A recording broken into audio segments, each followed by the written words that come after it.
Bismillahirrahmanirrahim. Assalamualaikum warahmatullahi wabarakatuh.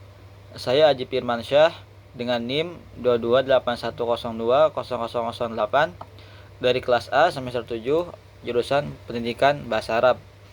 Oke, di sini saya akan memenuhi tugas UAS mata kuliah Ilmu Logo An-Nafs, yaitu tugasnya itu meresum atau merangkum makalah kelompok masing-masing, di mana saya akan menjelaskan makalah yang telah kelompok kami bikin, yaitu judulnya adalah peran psikologi dalam pembelajaran bahasa. Nah, di sini saya akan merangkum atau meresum sedikit makalah tersebut. Nah, makalah ini membahas keterkaitan yang sangat erat antara bahasa dan psikologi, dengan fokus pada dua hal utama, yaitu yang pertama posisi bahasa dalam studi psikologi, dan yang kedua yaitu peran psikologi dalam menunjang keberhasilan pembelajaran bahasa. Nah, bahasa dipandang bukan sekedar alat komunikasi, melainkan bahasa itu sangat penting dari proses mental manusia yang mencerminkan cara berpikir, perkembangan kognitif, serta kondisi psikologis individu. Nah, teman-teman, dalam kajian psikologi, bahasa menempati posisi yang strategis. Bahasa dipahami sebagai salah satu fungsi kognitif utama yang berhubungan dengan proses persepsi, memori, perhatian, dan pemrosesan informasi. Setiap aktivitas berbahasa seperti berbicara, menulis, membaca, dan mendengar, atau yang sering kita sebut yaitu al-istima, wal kalam, wal qiraah, dan kitabah. Nah, melibatkan proses mental yang kompleks di dalam otak. Nah, oleh karena itu, bahasa sering digunakan sebagai jendela untuk memahami cara kerja pikiran manusia. Nah, sementara itu, psikologi kognitif memandang bahasa sebagai bentuk pemrosesan informasi yang mencerminkan kemampuan berpikir seseorang. Nah, sementara itu juga psikologi perkembangan menempatkan kemampuan berbahasa sebagai indikator penting dalam menilai perkembangan pada anak-anak. Perkembangan kosakata, struktur kalimat, dan kemampuan berkomunikasi menunjukkan tingkat kematangan intelektual dan sosial emosional seseorang. Selain itu, makalah ini menjelaskan peran psikolinguistik sebagai cabang ilmu yang secara khusus mengkaji hubungan antara bahasa dan proses psikologis. Nah, psikolinguistik meneliti bagaimana manusia itu memperoleh bahasa, memproduksi bahasa, dan memahami bahasa. Nah, dalam perspektif ini, bahasa tidak hanya dipahami sebagai sistem linguistik, melainkan sebagai fenomena mental yang kompleks dan dinamis. Bahasa juga berfungsi sebagai sarana untuk menganalisis struktur berpikir dan kepribadian seseorang.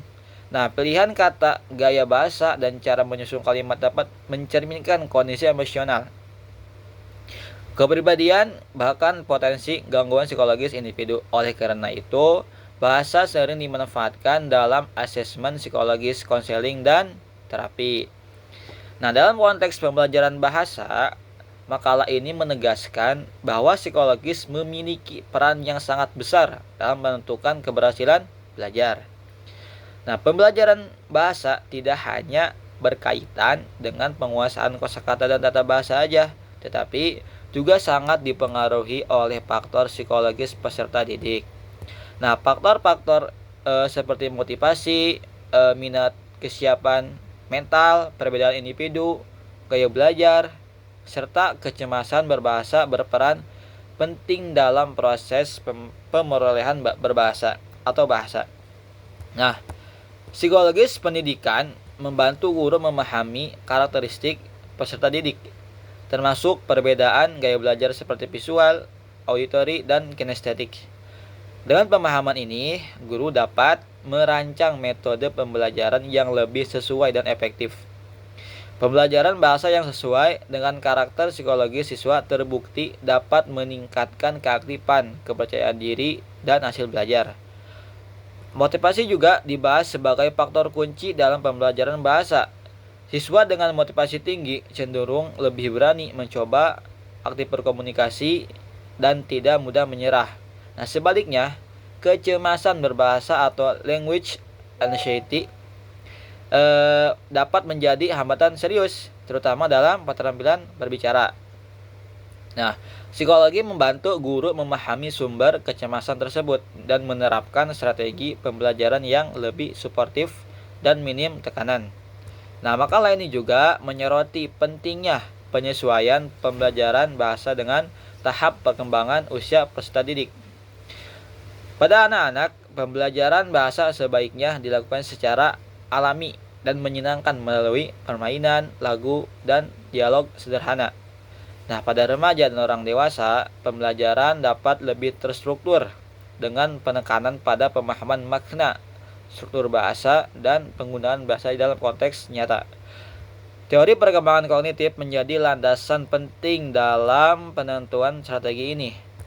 Pada bagian penutup, makalah menyimpulkan bahwa bahasa memiliki posisi yang sangat penting dalam studi psikologi karena mencerminkan proses berpikir, perkembangan kognitif, dan kondisi psikologis individu. Sebaliknya, psikologi berperan besar dalam meningkatkan efektivitas pembelajaran bahasa melalui pemahaman motivasi, emosi, terus perbedaan individu, terus dan tahap perkembangan peserta didik. Integrasi antara bahasa dan psikologi diharapkan dapat menciptakan pembelajaran bahasa yang tidak hanya efektif secara linguistik tetapi juga mendukung perkembangan kepribadian, bisa meningkatkan kepercayaan diri peserta didik dan kecerdasan emosional peserta didik. Nah, intinya kalau guru bahasa mengabaikan psikologis, pembelajaran jadi kaku dan menekan.